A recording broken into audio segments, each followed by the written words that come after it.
जी को बहुत सुंदर कीर्तन करने के लिए हमारे अजय पोदार प्रभु को हृदय से धन्यवाद। बहुत ही सुंदर विग्रहों का दर्शन कराए प्रभु ने।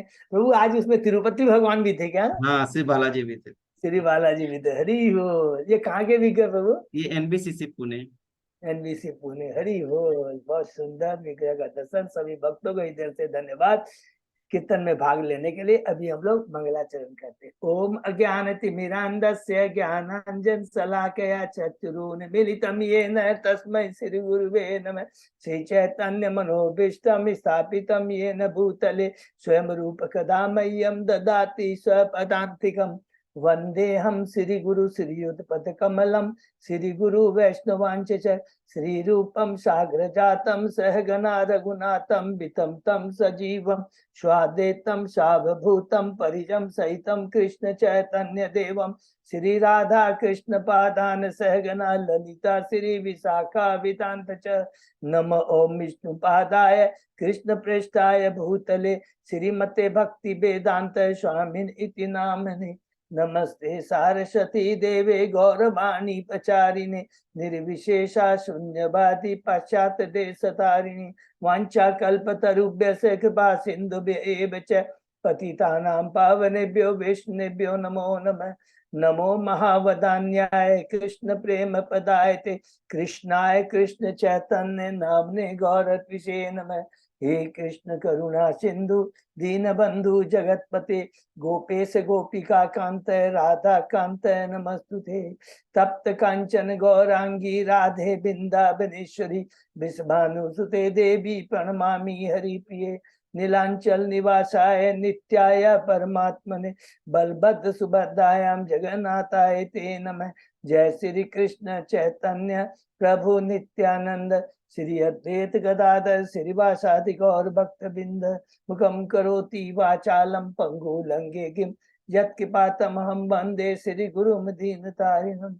परमानंद माधवम श्री चैतन्येश्वरम। हरे कृष्ण कृष्ण कृष्ण हरे हरे हरे राम राम राम हरे हरे।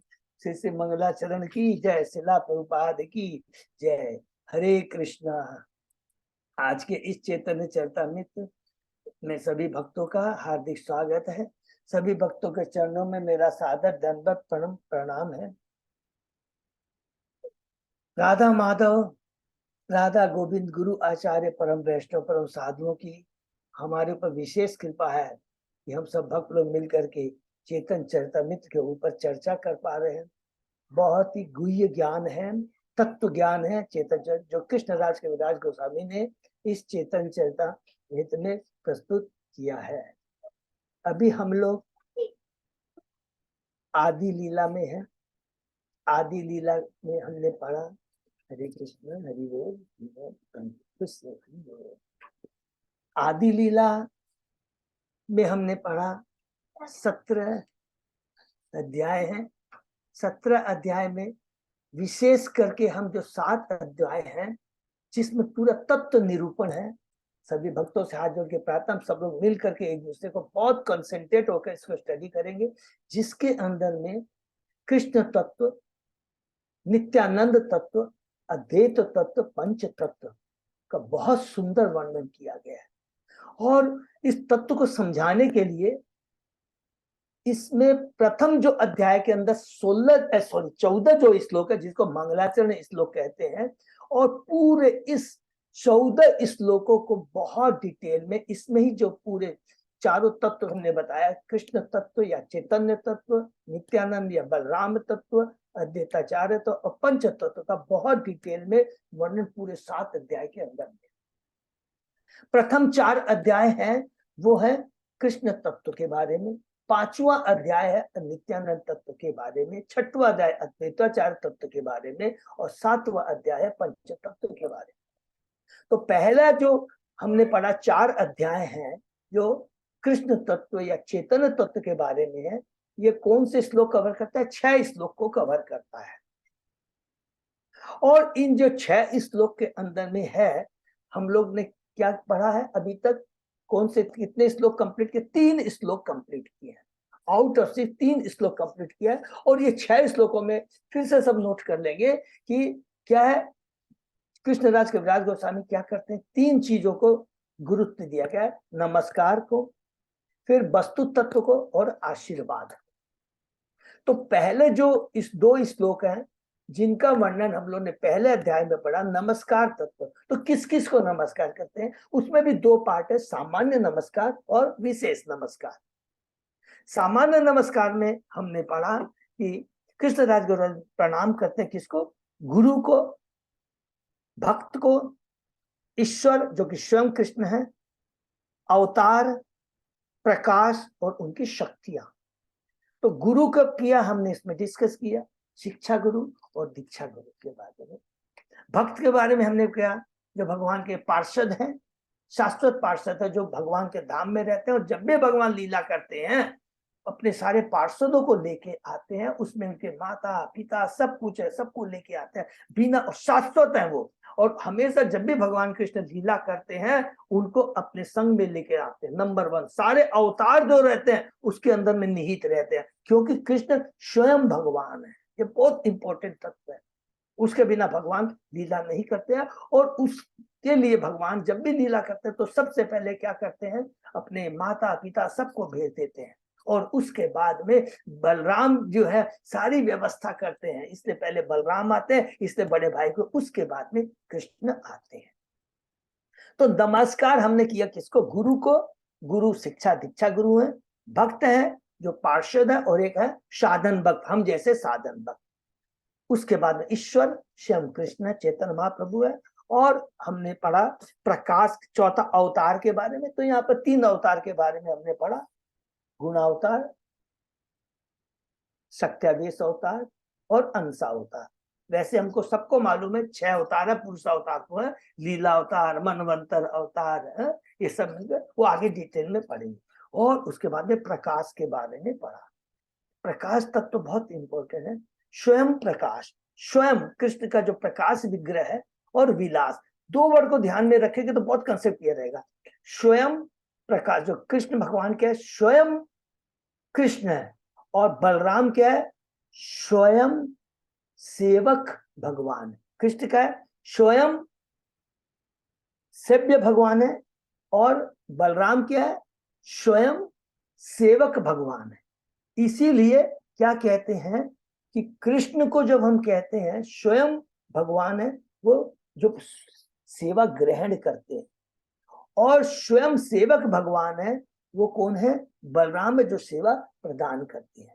इसीलिए उनको विलास कहा गया है बलराम को, और कृष्ण भगवान को क्या है, स्वयं में कहते हैं प्रकाश। इसलिए हमने कहा कि जब भगवान स्वयं कृष्ण होते हैं, और तो उसको 2 भाग में हमने माने ऐसे बोलते हैं, प्राभव और वैभव। प्राभव जब स्वयं कृष्ण के बारे में बात करते हैं, विलास की अभी बात छोड़िए, स्वयं कृष्ण की बात करते हैं, तो प्राभव जब कहते हैं उसके अंदर आता है कृष्ण स्वयं जब आते हैं तो सारे उनके रूप एक से ही होते हैं। और उसी स्वयं कृष्ण में जब विलास की बात, प्राभव की बात करते हैं, तो उसका नाम आता है बलराम का, जो सेवक भगवान। बहुत सिंपल चीज है, प्राभव वैभव। प्राभव का मतलब हो गया जब हम कृष्ण की बात करते हैं, जब कृष्ण स्वयं है, कृष्ण जो सेवक सेव्य भगवान है, जब आते हैं तो पूरी एक ही तरह का उनका रूप होता है, इसलिए उनको प्राभव कहते हैं। लेकिन जब अपने को बलराम के रूप में विस्तार करते हैं, प्रकाश करते हैं, तो वो हो गए वैभव, और वो फिर वो विलास कर, उसके अंदर में फिर हमने पढ़ा अलग अलग आते हैं। विलास के अंदर भी प्राभव, वैभव, अंशावतार, शक्त्यावेश अवतार, पौगंड लीला, अलग अलग है, लेकिन उनका शाश्वत रूप क्या है, किशोर रूप उनका शाश्वत है। तो खाली कृष्ण के बाद जैसे थोड़ा सा आगे बढ़ते हैं, विस्तार की बात करते हैं, प्रकाश की बात करते हैं, उसमें सीधा बलराम आ जाते हैं। जितने भी अंशावतार, सत्यावेश अवतार, गुण अवतार, जो कुछ भी है वो थ्रू बलराम ही होता है। इसलिए कहा था कृष्ण कभी भी वृंदावन छोड़ के नहीं जाते। तो ये तत्व को इसको डिटेल में चैतन्य महाप्रभु ने सनातन गोस्वामी को मध्य लीला के 20वें अध्याय में डिटेल में समझा, उसको हम लोग से पढ़े। ठीक है, तो हमने क्या क्या पढ़ा, गुरु के बारे में पढ़ा, भक्त के बारे में पढ़ा, ईश्वर के बारे में पढ़ा, भगवान के अवतार के बारे में पढ़ा, प्रकाश के बारे में पढ़ा, और अंत में हमने भगवान की शक्तियों के बारे में पढ़ा। भगवान की 3 शक्तियां, ये बड़ा अच्छा है, इतना सुंदर तीन शक्तियां हमने क्या क्या पढ़ा? बैकुंठ की लक्ष्मियां, द्वारका की रानियां या महर्षियां, और वृंदावन की गोपियां। उन गोपियों में सबसे सर्वोत्तम कौन है? राधा रानी। राधा रानी कौन है? भगवान की अंतरंगा शक्ति है। और भगवान की वो अंतरंगा शक्ति कहां से निकलती है? भगवान से ही निकलती है। वो भगवान के अंदर निहित रहती है। और जब भगवान मूर्ति रूप में, जब राधा रानी जब भगवान के अंदर हलादिनी शक्ति जब निकलती है, उसको क्या हुआ? राधा रानी। वो मूर्ति रूप में है, मूर्ति के रूप में है। अदरवाइज भगवान में ही निहित रहती है। और वो शाश्वत काल से, अनादि काल से है, इसलिए कहते हैं इसका कोई प्रश्न। और उस राधा रानी से ही सारी प्रेम जितनी भी है निकलती है। गोपियां, उसके बाद में द्वारका के महर्षियां, और फिर वो लक्ष्मियां। तो उत्तम कौन सा हो गया? उत्तम, सबसे उत्तम कौन सी? वृंदावन की गोपियां, उसके बाद में द्वारका की रानियां, और उसके बाद में बैकुंठ की लक्ष्मी। ठीक है, ये हमने 6 को। और भगवान 32वें श्लोक में कहते हैं ये सारों को मैं स्वयं, एक्चुअली मैं अपने को प्रकाशित करता हूं। ये बड़ा तत्व है कि गुरु के रूप में, शक्तियों के रूप में, प्रकाश के रूप में, अंश के रूप में, जो कुछ भी कहते कृष्ण मैं ही हूं। ये रियल कृष्ण तत्व है, ये हमने पढ़ा। फिर दूसरा हमने पढ़ा नमस्कार, दूसरा नमस्कार जिसको बोलते हैं विशेष नमस्कार। वो विशेष नमस्कार किसको करते हैं? चैतन्य महाप्रभु को और बलराम को। एक है सूर्य है और एक है प्रकाश। सूर्य और सूर्य और चंद्रमा। ये हमने पढ़ा कौन से अध्याय में? पहले अध्याय में बहुत डिटेल में हमने पढ़ा। उसके बाद में हम लोग, ये नमस्कार हो गया। दूसरा हम लोग फिर प्रवेश करते हैं दूसरे अध्याय में। दूसरे अध्याय का शीर्षक क्या था? पूर्ण पुरुषोत्तम भगवान। इसमें विषय वस्तु, हरि बोल, बहुत सुंदर है। इसके अंदर में हमने चैतन्य तत्व, कृष्ण तत्व के बारे में पढ़ा। इससे विस्तार में तत्व कहीं नहीं मिलेगा इतना। और बाकी मिलेगा, जैसे रूप गोस्वामी है, सनातन गोस्वामी है, जीव गोस्वामी है, अपने अपने जो कि भगवान जो सड गोस्वामी है, इनकी जो बुक्स लिखी गई इसमें मिलेगा तत्व है। लेकिन सारा उसका निरूपण, उसका जो अलग अलग जो श्लोक है, रेफरेंस है, कृष्णदास कविराज गोस्वामी ने चेतन चरितामृत में दे दिया है। इतनी हमारे ऊपर कृपा की। तो अब हमने विषय वस्तु माने ईश्वर तत्व, कृष्ण तत्व क्या है? सबसे पहले हमने पढ़ा कि जब भी हम लोग, कृष्ण पुरुषोत्तम भगवान है, सबसे पहला यही परम पुरुषोत्तम भगवान है जो बैकुंठ में या गोलोक में रहते हैं। नंबर 1, षड ऐश्वर्य से युक्त रहते हैं। लक्ष्मी जो उनकी पांव दबाती है, लक्ष्मी नारायण की सेवा करती है, वो परम तत्व है और उनके बराबर कोई नहीं है। ये 5 बातें यहाँ पर हमने पढ़ी। तो ये परम पुरुषोत्तम भगवान क्यों है? इसका मतलब ये हुआ कि कोई भी चीज का अस्तित्व बिना भगवान के कोई चीज का अस्तित्व नहीं है। ये सबसे इंपॉर्टेंट तत्व है। कुछ भी भौतिक जगत में दिखता है, भौतिक जगत का जो संचालन होता है, भौतिक जगत की जो उत्पत्ति होती है, इसका जो पालन होता है, इसका संहार होता है, आध्यात्मिक जगत भी जो कुछ भी है वो कृष्ण ही है। कृष्ण के बिना कोई चीज का अस्तित्व नहीं है। ये परम तत्व है। फिर लोग कहते हैं कि जब भी हम लोग कभी भी ब्रह्म ज्योति की बात करते हैं, निर्विशेषवाद की बात करते हैं, परमात्मा की बात करते हैं, भगवान की बात करते हैं, ये तीनों ही अलग अलग भगवान को अलग अलग दृष्टि से हम लोग देखते हैं। ब्रह्म, परमात्मा और भगवान, ये सबसे इंपॉर्टेंट चीज है। बताया, ये बहुत इंपॉर्टेंट तत्व है। और इसके लिए हम लोग ने 2 इंपॉर्टेंट श्लोक है, वदंती तत्वम। सब लोग प्लीज यार कैंटो 1 के दूसरे अध्याय का 11वां श्लोक है, याद कर लेंगे प्लीज। दूसरा हमने पढ़ा था एते चांस कला पुंस कृष्णस्तु भगवान स्वयं। फिर हमने पढ़ा था ईश्वर परम कृष्ण सच्चिदानंद निग्रह अनादि आदि गोविंद सर्व कारण। तो स्वयं एते चांस कला कृष्णस्तु भगवान स्वयं। कृष्ण स्वयं भगवान है। जो कुछ भी उनसे ही सब कुछ निकलता है। और किसके माध्यम से निकलता है? यहाँ पर निकलेंगे बलराम जी के थ्रू। बलराम तत्व, जितना भी पुरुषावतार के बारे में हम पढ़ लीजिए, ब्रह्म परमात्मा भगवान को क्या है? स्वयं कृष्ण है, जो कि ब्रह्म ज्योति क्या है? उनके शरीर की आभा है। परमात्मा क्या है? जो हृदय में विराजमान है। और स्वयं भगवान जो साकार रूप में गोलोक वृंदावन में रहते हैं। फिर पुरुषावतार के बारे में पढ़ा। ये सारे अवतार हैं, ये कृष्ण के पूर्ण अंश हैं। कृष्ण, और ये आते किसके थ्रू है? बलराम जी के थ्रू आते हैं। फिर उसमें भी हमने फिर से वही रिपीट किया था, प्राभव और वैभव के बारे में पढ़ा था। सबको मालूम है, प्लीज याद रखेंगे। प्राभव स्वयं कृष्ण जब रहते, एक ही उनका रूप रहता है। वैभव जब अपने को प्रकाश के रूप में, बलराम के रूप में प्रकाशित करता है, वहां से सब कुछ चालू होता है, उसके अंदर में सब कुछ आता है। अब आप बोलेंगे प्रभु जितने भी भगवान की लीलाएं वगैरह होती है, कंस को मारते हैं, ये सब जो वासुदेव कृष्ण होते हैं, सब क्या होता है? ये क्या है कि भगवान स्वयं कृष्ण क्या होता है? वो एक है। वो कौन है? यशोदा नंदन है। जो सदैव कहाँ रहते हैं? वृंदावन में रहते हैं। तो इस तत्व को हम लोग फिर से रिपीट बार बार आ जाता है, इसको हम लोग डिटेल में बाद में पढ़ेंगे। उसके बाद में भगवान की शक्तियों के बारे में पढ़ा। चित्त शक्ति, अंतरंगा शक्ति, माया शक्ति, बहिरंगा शक्ति, जीव शक्ति, तटस्था शक्ति, हम जीव है, इसके बारे में। तो ये सारा वर्णन करने के बाद में एक इंपॉर्टेंट पॉइंट इसमें हमने बहुत इंपॉर्टेंट पढ़ा, जो नारायण के बारे में हमने पढ़ा कि लोगों को भ्रमण रहता है कि नारायण के 4 हाथ है, इसलिए नारायण ही कृष्ण के स्वरूप है। नहीं, बोल अगर ये सही होता तो ये श्लोक नहीं होता, एते चांस कला पुंस कृष्णस्तु भगवान स्वयं। बाकी कहते कृष्ण स्वयं भगवान है और बाकी सब उनकी कला है या कलांश है।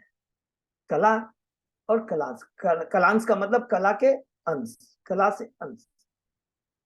तो इतना बड़ा ये प्रूफ कर दिया, इसलिए कहा प्रूफ क्या हुआ? नारायण भी भगवान से ही, कृष्ण से ही निकलते हैं, वही उनके स्रोत है। इतना वर्णन करने के बाद में लास्ट में हमने पढ़ा कि ये जितना मैंने कृष्ण के बारे में, तत्व के बारे में बताया, ब्रह्म परमात्मा भगवान के बारे में बताया, पुरुषावतार के बारे में बताया, शक्तियों के बारे में बताया, नारायण के बारे में बताया, ये जो कृष्ण है, जो स्वयं भगवान है, वही इस कलयुग में चैतन्य महाप्रभु भक्त के रूप में अवतरित हुए। हरि बोल। अर्थात चैतन्य महाप्रभु भी स्वयं कृष्ण है, स्वयं भगवान है। तो ये हमने कृष्ण तत्व के बारे में पढ़ा। तीसरा तत्व क्या है? भगवान के प्राकट्य का कारण, चैतन्य महाप्रभु के प्राकट्य का, चैतन्य महाप्रभु के प्राकट्य के बाह्य कारण। ये चौथा श्लोक है। 6 श्लोक में से हमने 1, 2, 3 कंप्लीट किया। फिर से रिपीट करते हैं। पहला दूसरा श्लोक नमस्कार है। पहला श्लोक में साधारण नमस्कार, दूसरा श्लोक में विशेष नमस्कार, तीसरा श्लोक में कृष्ण तत्व या चैतन्य तत्व, और चौथा हम जो पढ़ने जा रहे हैं आउट ऑफ 6 श्लोक, वो क्या है? चैतन्य महाप्रभु के प्राकट्य के बाह्य कारण। और इस ये वाला श्लोक जो है, चौथा श्लोक क्या है? ये आशीर्वाद है कि चैतन्य महाप्रभु, हम कृष्णराज कविराज गोस्वामी प्रार्थना करते हैं कि ऐसे कृष्ण, ऐसे चंद्र महाप्रभु हमारे ऊपर कृपा करें। चौथा श्लोक है, सबको याद है कि हम लोगों ने ये पढ़ा था, तीसरे अध्याय का ही चौथा श्लोक, ये बहुत इंपॉर्टेंट हमने पढ़ा था, सबको याद है। आशीर्वाद ये श्लोक है। इसके अंदर में हम पढ़ेंगे चैतन्य महाप्रभु के प्राकट्य के बाह्य कारण। तो संक्षेप में हम लोग थोड़ा सा रिपीट करते हैं, फिर जब इस थोड़ा प्रयत्न किया है तो समरी कर लेंगे, तो उसके बाद में जब हम लोग डिटेल में पढ़ने जाएंगे तो बहुत इजीली समझ जाएंगे। इसके अंदर में कृष्णदास कविराज गोस्वामी कहते हैं, द्वापर युग में श्री कृष्ण ने, बाह्य कारण 3 है, नोट कर लेंगे तो अच्छा रहेगा। 3 बाह्य कारण कि जब द्वापर युग के अंत में, श्री कृष्ण भगवान ने कब आए थे? द्वापर युग के अंत में आए, एकदम अंत, एकदम लास्ट में आने के बाद में उन्होंने बहुत सारी लीलाएं की। लीलाएं करने के बाद जब वो वापस चले जाते हैं तो वो सोचते हैं, मैंने इतनी लीलाएं तो की वृंदावन में, बहुत दिव्य लीलाएं की हमने हमने अपने शांत रस, दास्य रस, साक्ष्य रस, माधुर्य वात्सल्य का हमने आदान प्रदान किया, सब कुछ किया, लेकिन ये जो दिव्य प्रेम है मेरा, जो मैंने भक्तों को, और भक्तों को माने जीवों को नहीं दिया। कहते हैं कि अतः वे स्वयं भक्त के रूप में कहते हैं, सोचा कि मैंने दिव्य प्रेम के, दिव्य रस का उद्घाटन नहीं किया, अतः वे स्वयं भक्त के रूप में अवतरित होकर अपने सेवकों, मित्रों, माता पिता, प्रियभाओं के मध्य सेवा तथा प्रेम के दिव्य रस को विनिमय की करेंगे। खुद वो दिव्य प्रेम बांटेंगे। एक ये उद्देश्य था, पहला बाह्य का। दूसरा, कलयुग का सर्वप्रथम कलयुग का सबसे मूल जो कलयुग क्या बोलते हैं उसको, कलयुग का धर्म, कलयुग का जो मूल धर्म क्या है? हरिनाम संकीर्तन। तो कलयुग भी आ गया था। कैसे आ गया था सबको मालूम है। जब कृष्ण भगवान यहां से अप्रकट होते हैं, वो द्वापर युग का एकदम अंतिम समय था। जैसे कृष्ण भगवान अप्रकट होते हैं, तुरंत क्या आ जाता है? कलयुग आ जाता है। और उसमें हमने परीक्षित महाराज के बारे में पढ़ा था, तो कैसे वो कली को दंड देते हैं। बड़ा सुंदर है, एकदम वेरी साइंटिफिक। तो कलयुग, और कलयुग का क्या है, युग धर्म क्या है? शास्त्रों में लिखा हरिनाम संकीर्तन। तो हरिनाम संकीर्तन का प्रचार करना था, कृष्ण का प्रेम प्रदान करना था। ये दो कारण हो गए। और तीसरा कारण कहते हैं अद्वैताचार्य, जो चैतन्य महाप्रभु के पिता के समकालीन थे। समकालीन माने अपने पिता के समान, उम्र के समान थे। अद्वैताचार्य ने देखा कि इस कलयुग के अंदर में कृष्ण भक्ति का जरा भी गंध नहीं है, किसी को कृष्ण भक्ति की रुचि नहीं है। इसलिए उन्होंने भगवान श्री कृष्ण ने प्रार्थना की कि वे श्री चैतन्य महाप्रभु के रूप में प्रकट हो। हरि हो। गौतमी उपनिषद में बहुत सुंदर में आया, उसमें लिखा है कि भगवान इतने कृपालु है कि उनको केवल गंगा जल और तुलसी प्रदान करने से वो बहुत प्रसन्न हो जाते हैं। तो अद्वैताचार्य को वो पूरी बात ध्यान में आ जाती है, और वो क्या करते हैं, नरसिंह शिला को लेते हैं। नरसिंह शिला नरसिंह क्या बोले, नरसिंह शिला को लेकर के उसकी प्रार्थना करते हैं।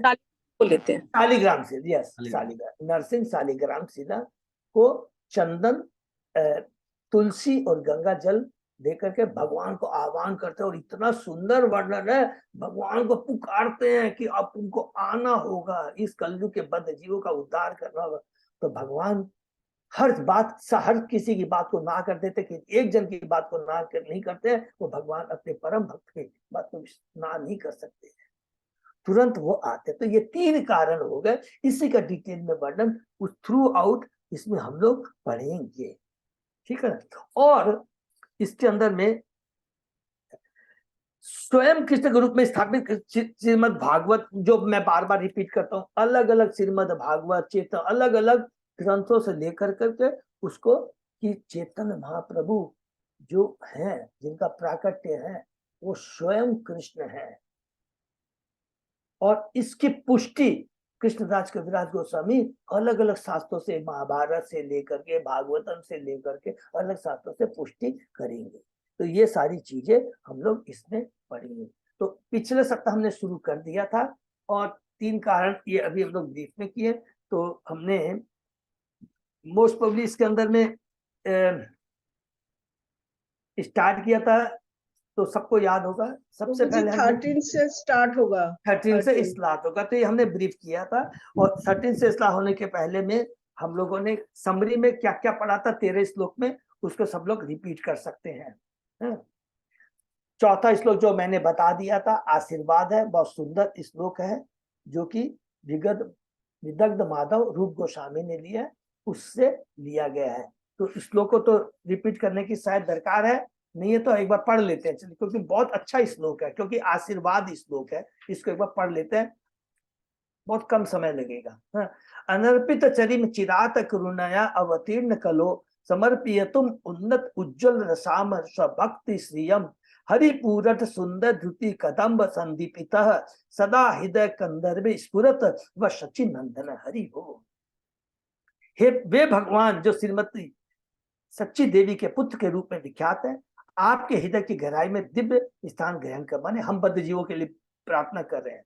वे पिघले सोने की दे दिव्यवान धृति से युक्त होकर इस कलयुग में अपनी अहेतु की कृपा से भक्ति का सर्वोच्च रस, माधुर्य रस प्रदान करने के लिए अवतरित हुए, जिसे उनके पूर्व अन्य किसी अवतार ने प्रदान नहीं किया है। तो एकदम आशीर्वाद तत्व और चेतन तत्व को बता दिया है कि उनके प्राकट के भाई कारण क्या है, क्या कृष्ण प्रेम उच्चतम रस क्या है, माधुर्य, कृष्ण प्रेम प्राप्त करने के लिए प्रदान करने के लिए वो अवतरित हुए हैं। और वे कृष्ण, वे चेतन प्रभु हमारे हृदय में विराजित हो, हरि हो।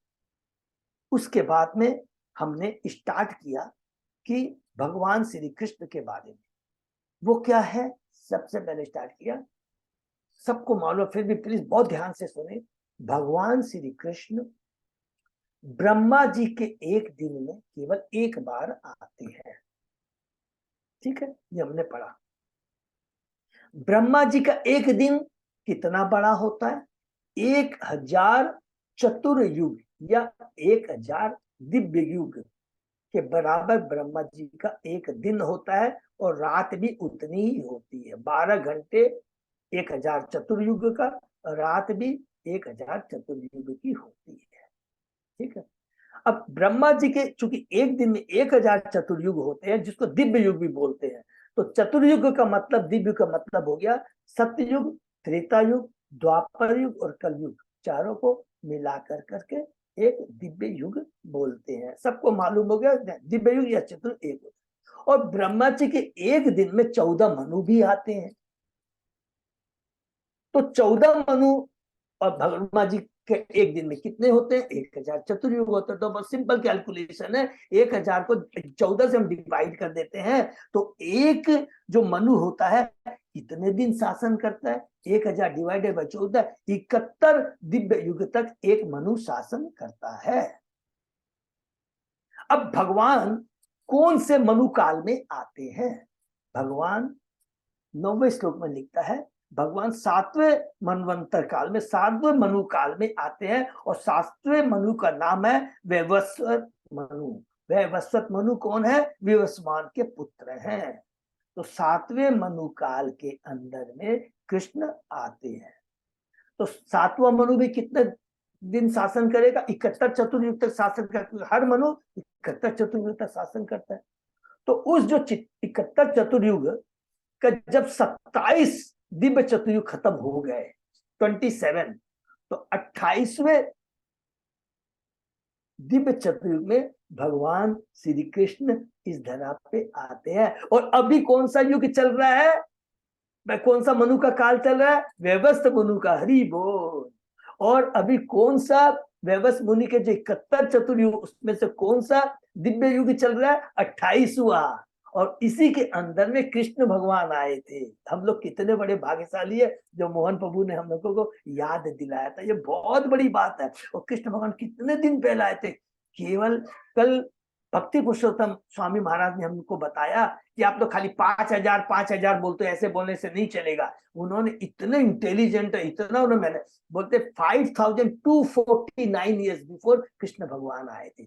5249 साल पहले कृष्ण भगवान आए थे, कितना नजदीक में।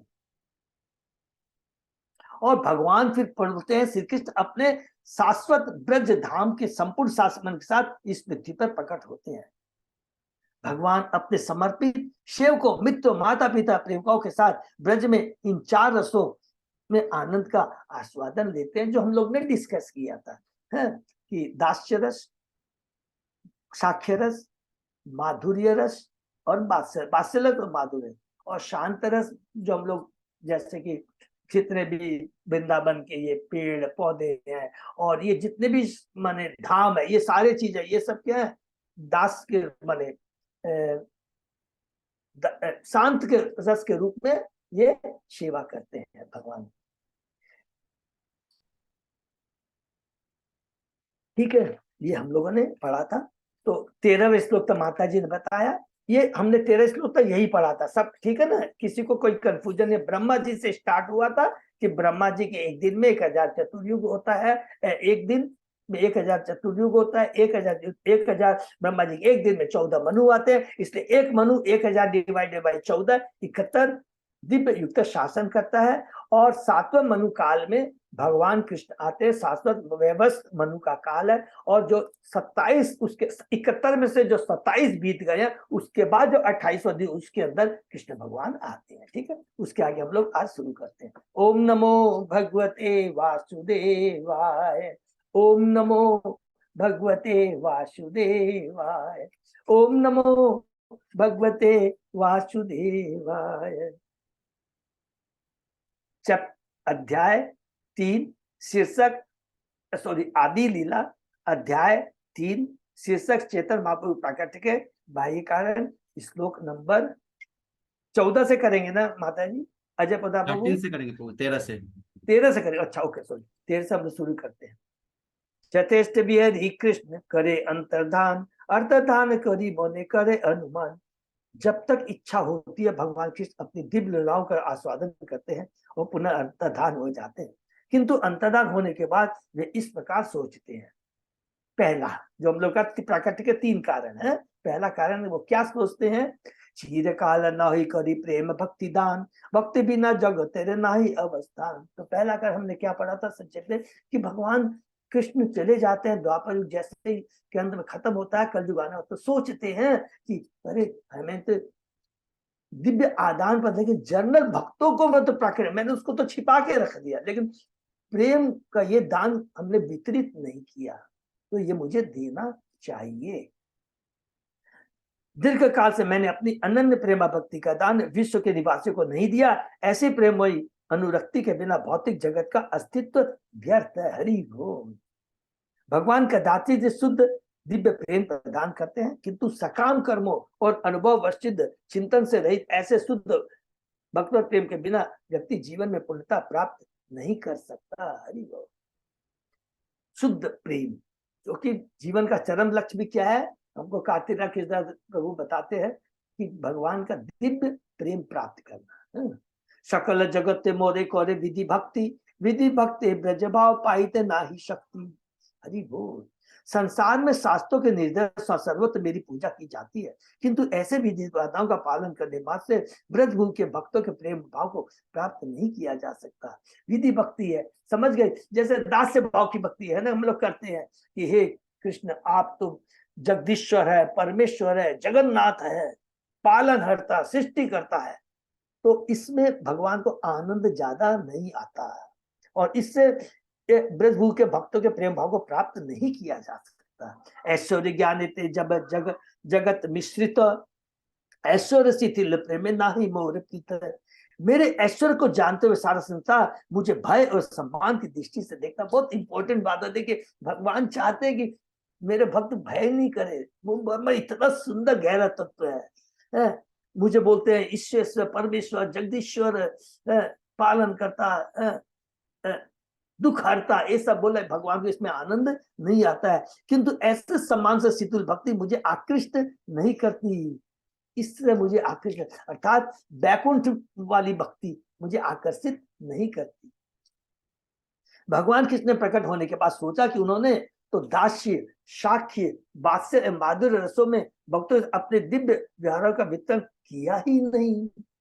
कोई भी व्यक्ति वैदिक साहित्य के पूर्ण पुरुषोत्तम भगवान के विज्ञान को समझ सकता है और इसका उनका भक्त बन सकता है, और वह शास्त्रों में वर्णित विधि विधान को उनकी पूजा कर सकता है, किंतु इस तरह से वह यह नहीं जान सकता कि ब्रज भूमि के निवासियों द्वारा कृष्ण किस प्रकार सेवित होते हैं। शास्त्रों में उल्लिखित विधि विधानों को संपन्न कर लेने से ही कोई वृंदावन में भगवान के आचार व्यवहार को नहीं समझ सकता। इसको अंडरलाइन कर लेंगे। शास्त्रों में उल्लिखित विधि विधानों को संपन्न कर लेने से ही कोई वृंदावन में भगवान के आचार व्यवहार को समझ नहीं सकता। शास्त्रों के नियमों पालन करके कोई भगवान के भले शास्त्रों के नियमों पालन कर कोई भले ही भगवान की महिमा को समझने में आगे बढ़ जाए, किंतु इस तरह उनसे व्यक्तिगत व्यवहार करने अवसर प्राप्त नहीं कर सकता। अर्थात वैकुंठ लोक में प्रवेश कर सकता है, लेकिन गोलोक धाम में प्रवेश नहीं कर सकता। भगवान की कृष्ण महिमाओं को समझने में अधिक ध्यान देने से भगवान के साथ व्यक्तिगत प्रेम व्यवहार स्थापित करने के अवसर कम हो जाते हैं। ऐसे प्रेम व्यवहार के सिद्धांतों का पाठ पढ़ाने के लिए ही भगवान ने चैतन्य महाप्रभु के रूप में प्रकट होने का निश्चय किया है। दिव्य कृष्ण प्रेम प्रदान करने के लिए, और उसका आदान प्रदान कहाँ होता है? वैकुंठ, गोलोक धाम में होता है। ऐश्वर्य ज्ञान विधि भजन कोरिया बैकुंठ के जाए चतुर्विध मुक्ति पावा। भय तथा सम्मान में ऐसी वैधि भक्ति करके मनुष्य बैकुंठ जा सकता है, गोलोक धाम नहीं जा सकता। और बैकुंठ में हमने पढ़ा है भागवतम में 4 प्रकार की मुक्ति प्राप्त कर सकता है। देखिए कितना सुंदर तत्व ज्ञान है ना। और हमें क्या है, कृष्ण प्रेम प्राप्त करना है। लेकिन बैकुंठ में क्या है, 4 तरह का हम मुक्ति प्राप्त कर सकते हैं। साष्टी सारूप्य आर सामीप्य और साम्य सालोक्य सायुजनालय भक्त जाते ब्रह्म ऐक्य। ये मुक्तियां हैं। साष्टी का मतलब क्या होता है, भगवान के समान ऐश्वर्य, भगवान तुल्य ऐश्वर्य की प्राप्ति। सारूप्य भगवान जैसा ही रूप प्राप्त करना, सामीप्य भगवान का निजी पार्षद बनना, तथा सालोक्य बैकुंठ ग्रह पर निवास करना। किंतु भक्तगण सायुज मुक्ति को कभी स्वीकार नहीं करते, क्योंकि यह ब्रह्म से तादात्म्य है। जो कि ज्ञानी लोग चाहते हैं ना, ब्रह्म ज्योति में विलीन होना है। तो भगवान के जो भक्त है उसे नहीं चाहते हैं। हम लोग ने बहुत बार डिस्कस किया कि वो क्या है, शुष्क आनंद है। ब्रह्म ज्योति में विलीन होना शुष्क आनंद है। जो लोग शास्त्र में और प्रबोधानंद सरस्वती ने कहा था कि ब्रह्म ज्योति में विलीन होना नरक के समान है।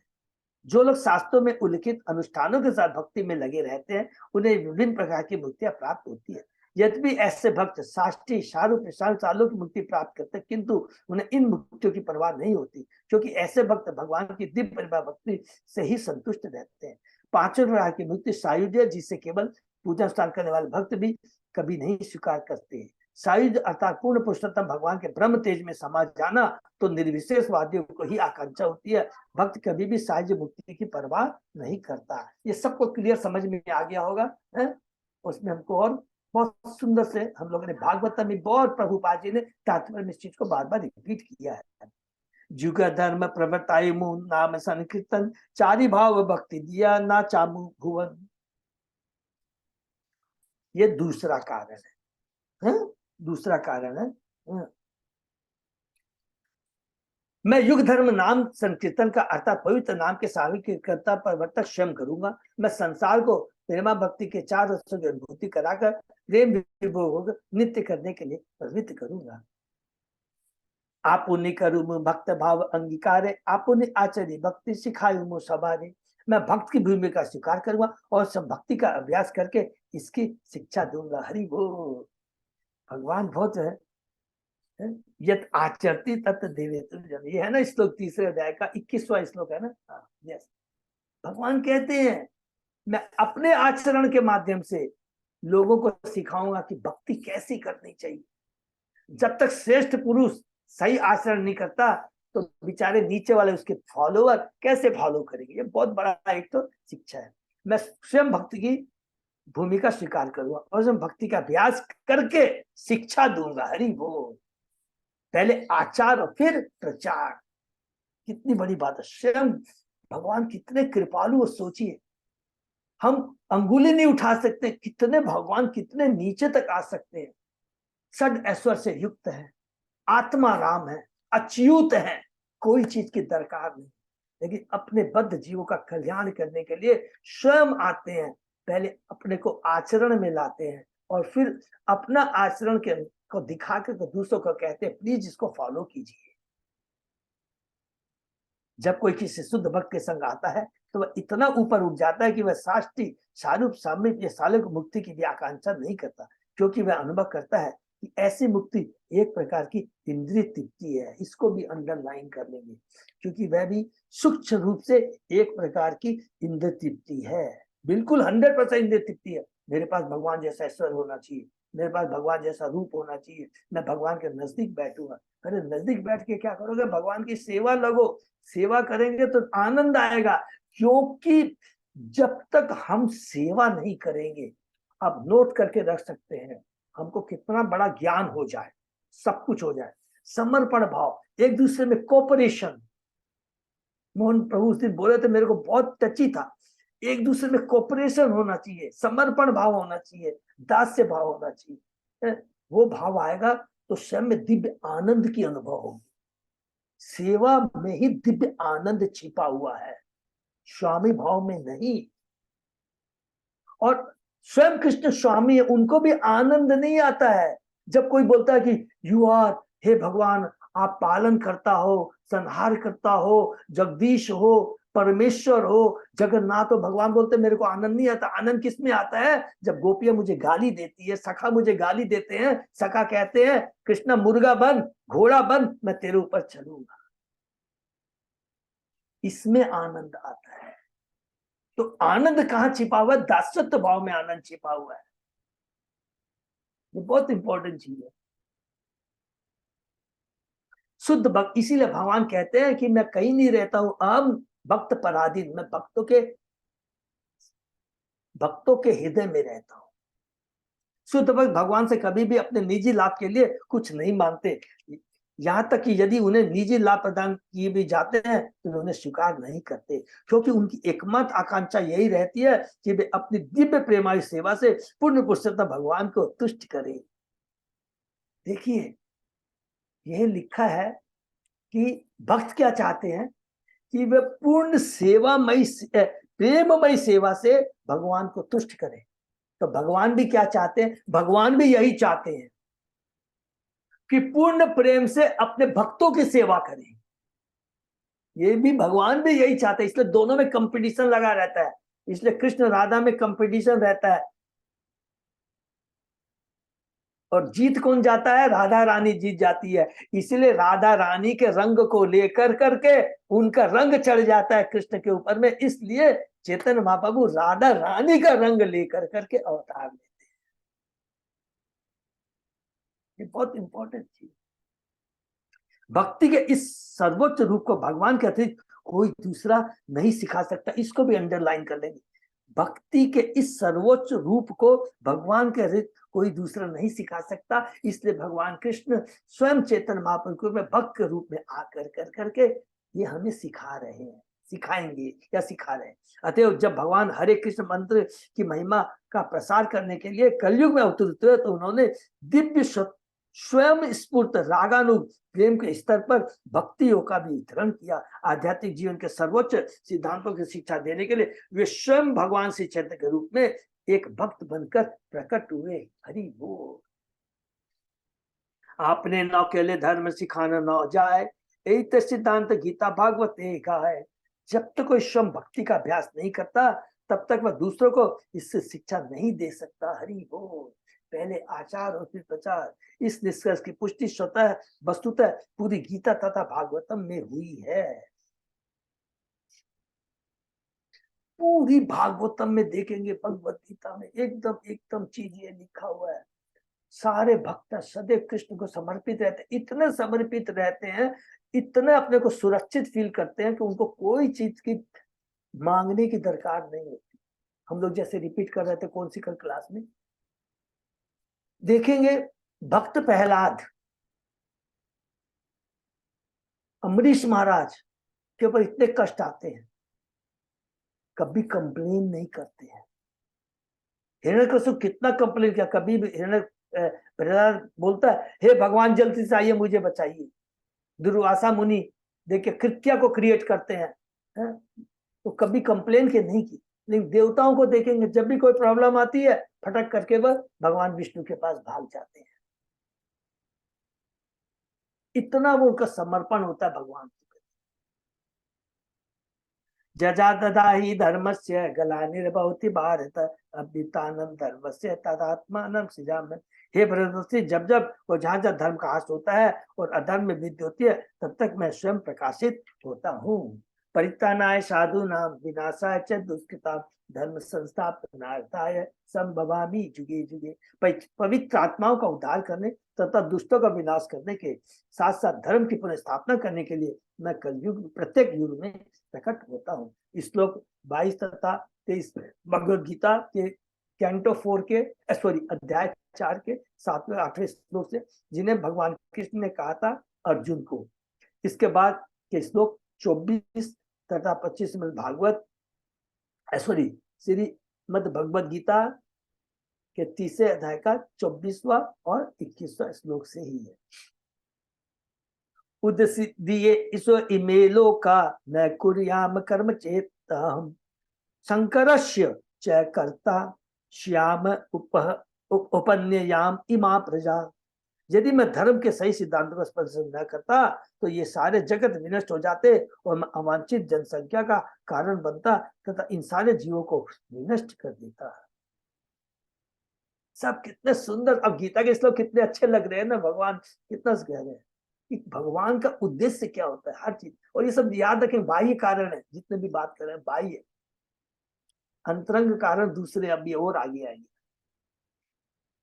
फिर क्या बोलते हैं, यत यत आचरति श्रेष्ठ तत् देवेतरो जन स यत प्रमाणम कुलते लोक तत् अनुवर्तते। महान पुरुष जो भी आचरण करता है सामान्य जन उसका अनुगमन करते हैं, वह आदर्श कार्यों से जो भी मानदंड स्थापित करता है उसका ही अनुसरण सारा जगत करता है। ये बहुत इंपॉर्टेंट श्लोक है गीता, वेरी पावरफुल है। हम भक्ति में आगे बढ़ रहे हैं और हमको सबको लीडर बनना है, क्योंकि प्रभु चेतन महाप्रभु ने ये कहा एकदम, जारे देखो तारे को कृष्ण आमार आज्ञा गुरु होए तारो एक देश। तो आमार आज्ञा गुरु होए, लीडर बन के, मेरे कहते लीडर बन के और दूसरों को भी भक्ति में लाना है, दूसरों को भी भक्ति का संचार, उनको भी मेरे धाम में लेके आना है। तो हम जैसा आचरण करेंगे हमारे फॉलो भी तो वैसा ही सीखेंगे ना। इसलिए हमारे को बहुत बड़ा दायित्व है, बहुत बड़ा दायित्व है, बड़ा समर्पण भाव होना चाहिए, एक दूसरे में कोऑपरेशन होना चाहिए, बड़ा आनंद आएगा।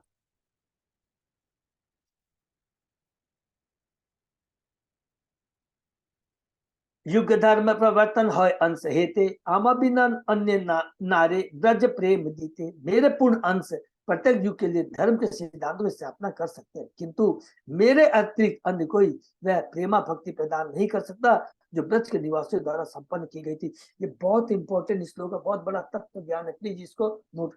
मेरे पूर्ण प्रत्येक युग के धर्म की स्थापना ने मेरे पूर्ण अंश जो है संहार कर सकते हैं। देखिए भगवान को असुरों का वध करने के लिए आने की दरकार नहीं, भगवान को भक्तों की रक्षा करने के लिए आने की दरकार नहीं, भगवान को धर्म की स्थापना करने के लिए आने की दरकार नहीं। धर्म की स्थापना करनी है तो भगवान हमारे शिला प्रभुपाद जी काफी है, उनको भेजकर धर्म की स्थापना कर सकते हैं, शास्त्रों को लिख सकते हैं, लोगों में पढ़ सकते हैं। भगवान अपने धाम में बैठ करके एक बटन दबाएंगे, जो जितने असुर है उनका वध हो जाएगा। वध क्या होगा, कुछ नहीं करना पड़ेगा, सीधा हार्ट अटैक कर देंगे। एक तो बटन दबाएंगे, हृदय का बटन दबा, हार्ट फेल, खत्म। तो इसके लिए भगवान को आने की दरकार नहीं होती है। क्या कहते हैं, मेरे को किस लिए आना पड़ता है, प्रेमा भक्ति प्रदान, किंतु मेरे अतिरिक्त अन्य कोई वह प्रेमा भक्ति प्रदान नहीं कर सकता जो ब्रज के निवासियों द्वारा संपन्न की गई थी। तो दिव्य प्रेमा भक्ति स्वयं भगवान ही दे सकते हैं। और दिव्य प्रेमा भक्ति का मतलब है कि दिव्य प्रेम का आदान प्रदान, उसमें भगवान को आनंद आता है। ये बहुत इंपॉर्टेंट श्लोक है। कोई भी कहेगा तो बता देगी, देखिए यहाँ क्लियर लिखा हुआ है कि भगवान को धर्म की स्थापना करने के लिए, असुरों का वध करने के लिए, भक्तों की रक्षा करने के आने की दरकार नहीं है। अर्थात ये श्लोक नंबर जो हमने पढ़ा है भगवत गीता का 4वां 8वां 7वां और 8वां अध्याय, जिसको भगवान कहते हैं नहीं, इसके लिए मेरे आने की एक्चुअली दरकार नहीं है। संतों इसका क्या मतलब हुआ, जो ब्रज के निवासियों द्वारा संपन्न की गई थी? ब्रज के निवासी माता जी, ब्रज के वासी गोप गोपी जो सखा है, गोपियां जो दिव्य प्रेम, जिसको रागानुग भक्ति, नहीं समझ में आया, फिर से रिपीट करूं। जो जैसे भगवान अपने बारे में बता रहे ना, तो यहाँ पे ब्रज के निवासियों द्वारा संपन्न समझ नहीं आया। नहीं, जो ब्रज के निवासी, जो ब्रज के भक्तों ने जो दिव्य प्रेमा भक्ति का आदान प्रदान किया था कृष्ण के संग में, वो आज हम लोग तो नहीं है, हम लोग को, हमें वो दिव्य प्रेम नहीं है। दिव्य प्रेमा भक्ति का मतलब क्या हो गया कि जिसके अंदर में भगवान अपने षड ऐश्वर्य को नहीं चाहते कि मेरे षड ऐश्वर्य का उजागर हो, लोग उसका बार बार गुणगान करें। ब्रिज के जो गोप गोपियां हैं, सखा हैं, क्या बोलते हैं भगवान को, घोड़ा बन, उनका झूठा खाते हैं। उनका घोड़ा पकड़ लिया। भगवान अपने सखों का पांव दबाते हैं, मन आनंद लेते हैं। माता यशोदा है, माता यशोदा को आके हमने पढ़ा है दामोदर लीला में। दामोदर लीला में कृष्ण को सॉरी यशोदा माँ को दामोदर कहते, बलराम कहते हैं, माँ तुम्हें मालूम नहीं है कृष्ण कौन है, तुमने उसको बांध दिया, तुमको मालूम नहीं है कृष्ण कौन है। तो माँ बोलती है कौन है तू बता दे। वो पूरा जगत का स्वामी है। अच्छा तू बता दे तू कौन है।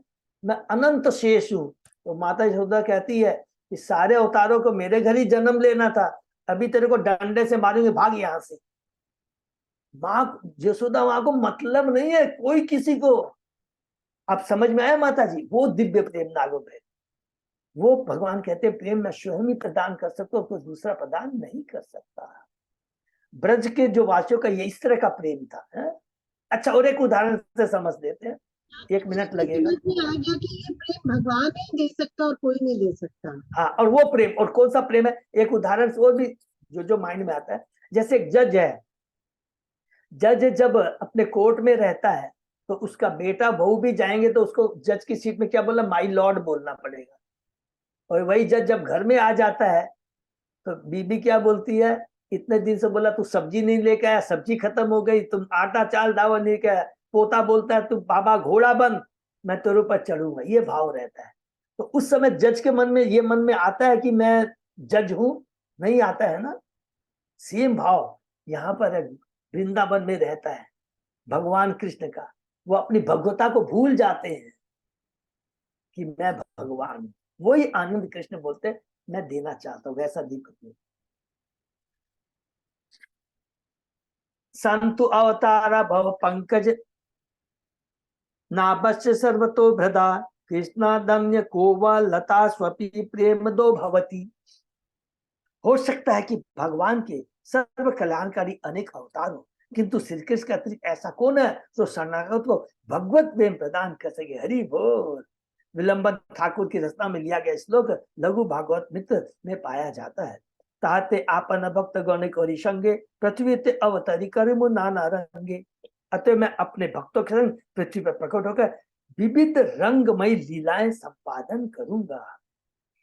ये तो भावी कौली काले प्रथम संध्या है, अवतीर्ण हेला कृष्ण अपनी नदिया है। हरि बोल। इस प्रकार से सोचते हुए सम भगवान श्री कृष्ण कलयुग के प्रारंभ में प्रथम संध्या में नदिया में अवतरित हुए। ब्रैकेट में लिख लेंगे स्वयं भगवान श्री कृष्ण, ब्रैकेट में श्री चैतन्य महाप्रभु। स्वयं भगवान कृष्ण, स्वयं भगवान चैतन्य कलयुग के प्रारंभ में प्रथम संध्या में नदिया में अवतरित हुए। हरि बोल। प्रथम संध्या युग का आरंभ है। खगोल विज्ञान की गणना के अनुसार युग 12 भागों में विभाजित किया जा सकता है। इन 12 भागों से पहला भाग है प्रथम संध्या कहलाता है। शेष संध्या पिछले युग का अंतिम भाग होती है और यह प्रथम संध्या के साथ मिलकर 2 युगों की संधि का निर्माण करती है। सूर्य सिद्धांत का कलयुग की प्रथम संध्या 36,000 सौर वर्ष तक रहती है। चैतन्य महाप्रभु कलयुग की प्रथम संध्या में प्रकट हुए जब 4,586 वर्ष बीत चुके थे। तो संध्या का मतलब समझ गए ना, संधि, संधि बोलते हैं ना, संधि संध्या।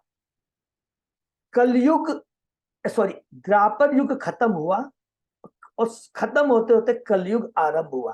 तो द्वापर युग का शेष होना, कलयुग का आरंभ होना, ये संध्या मिलन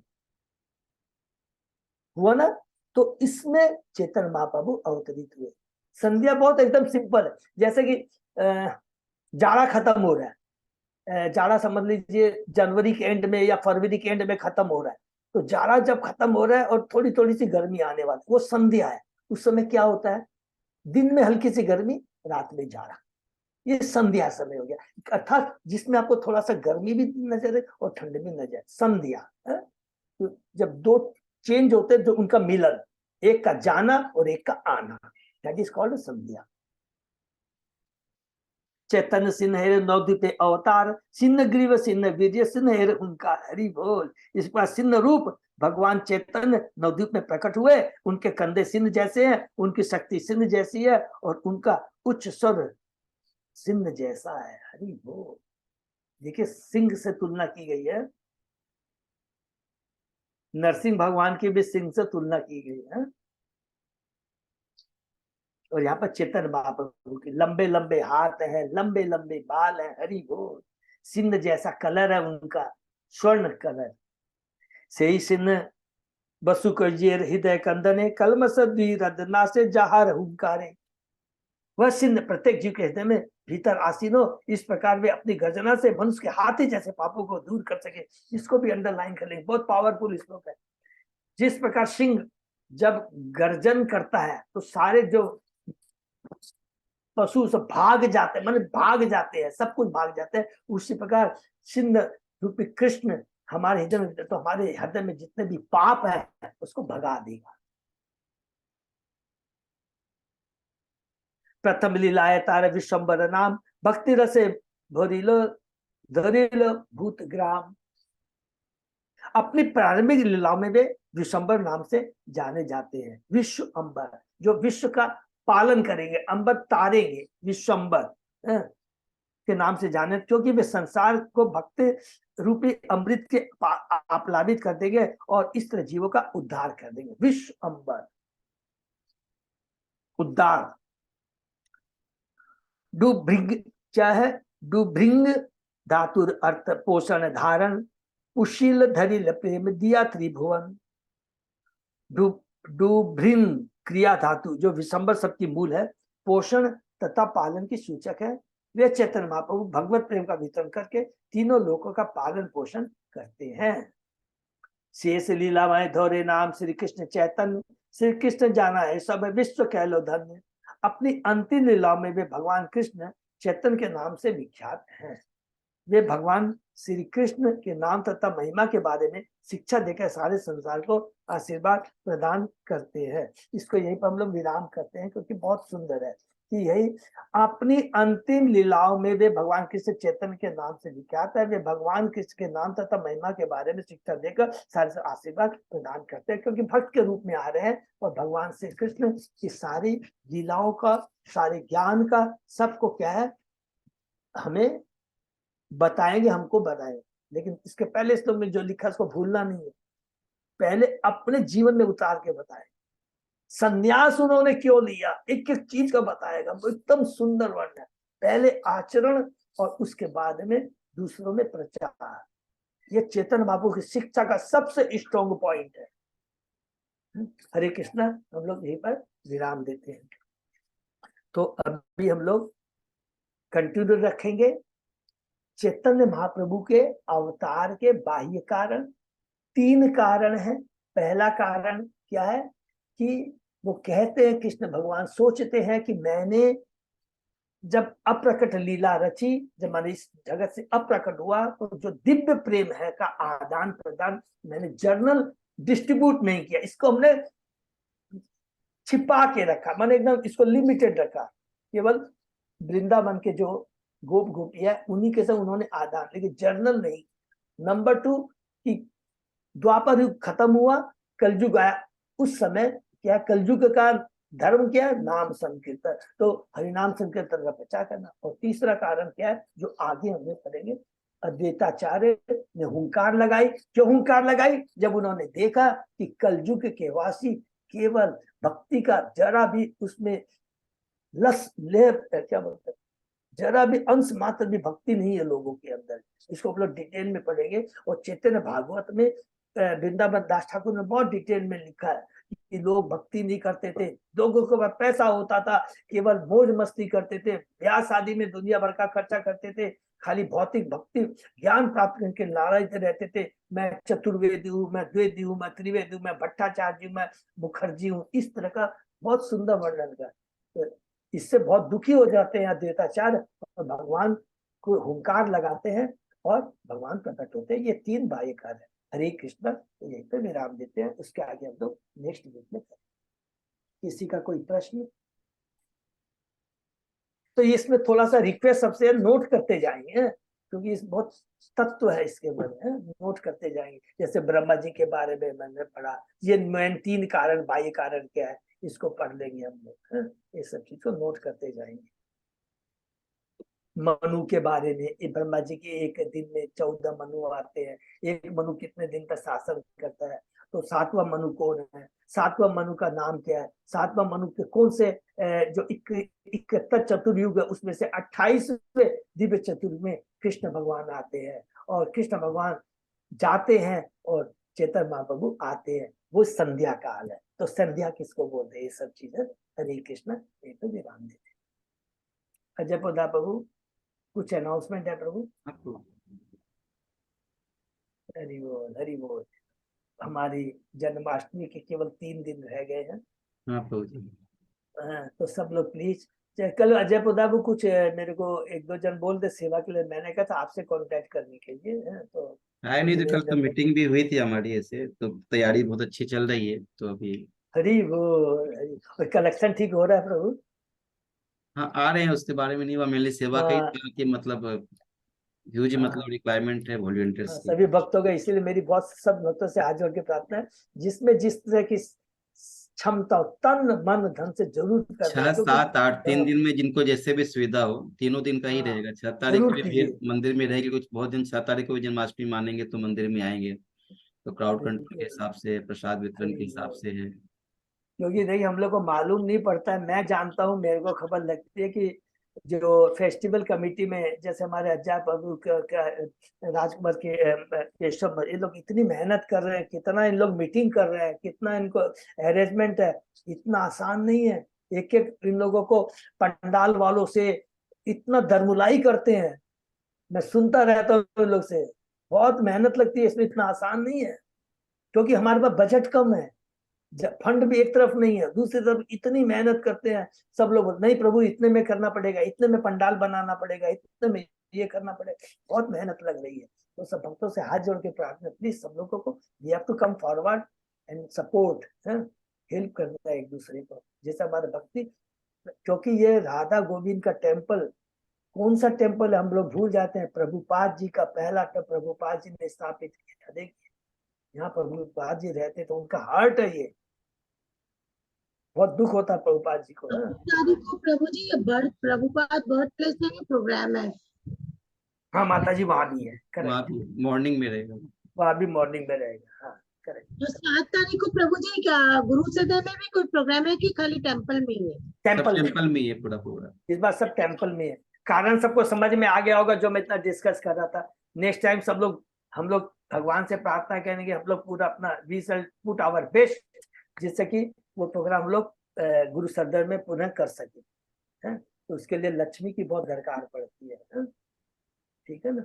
हरे कृष्णा। तो यही पे विराम देते हैं। सभी भक्तों बहुत बहुत धन्यवाद। हम लोग फिर नेक्स्ट वीक में मिलते हैं। हरे कृष्णा। लेकिन इस वीक में बहुत 2 दिन बहुत इंपॉर्टेंट है, 7वां और 8वां। 7 तारीख को जन्माष्टमी, 8वां तारीख को प्रभुपाद जी का अपीयरेंस डे। हरे कृष्णा। सही बात, बहुत बहुत धन्यवाद। फिर यहाँ का सेशन विराम करते हैं, अगले सोमवार। हरे कृष्ण प्रभु जी, धन्यवाद। धन्यवाद। धन्यवाद।